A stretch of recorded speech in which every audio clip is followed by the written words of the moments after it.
കല്ലുകൾക്കിടയിലൂടെ വിറളി പിടിച്ചതുപോലെ വേഗത്തിൽ അനങ്ങി സഞ്ചരിക്കുന്ന ഒരു ചിലന്തിയെ കണ്ടിട്ടാണ് ആ പക്ഷി പറന്നിറങ്ങിയത്.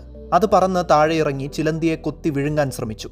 പെട്ടെന്ന് ഒരു അണലി പാമ്പ് ചാടി പക്ഷിയുടെ കഴുത്തിന് കടിച്ചു. ഒറ്റയിരുപ്പിന് പക്ഷിയെ വിഴുങ്ങിക്കളഞ്ഞു. ശരിക്കും ആ പാമ്പിന്റെ ഒരു സൂത്രവിദ്യയായിരുന്നു അത്.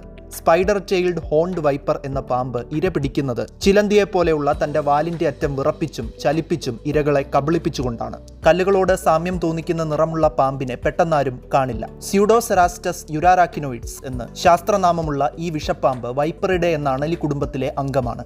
ഗ്രീക്ക് ഭാഷയിൽ യുറ എന്നാൽ വാൽ അഥവാ ടെയിൽ എന്നും അരാക്കിനോ എന്നാൽ സ്പൈഡർ എന്നുമാണ് അർത്ഥം. ചിലന്തിയെപ്പോലെ തോന്നിക്കുന്ന വാലറ്റം ഉള്ളതിനാലാണ് ഇവയെ യുറാരാക്കിനോയിഡ്സ് എന്ന് വിളിക്കുന്നത്. ഫോൾസ് ഹോൺഡ് വൈപ്പർ എന്നും ഈ പാമ്പ് അറിയപ്പെടുന്നു. ഇറാനിലും ഇറാഖിലുമായി കണ്ടുവരുന്ന ഒരു പാമ്പാണിത്.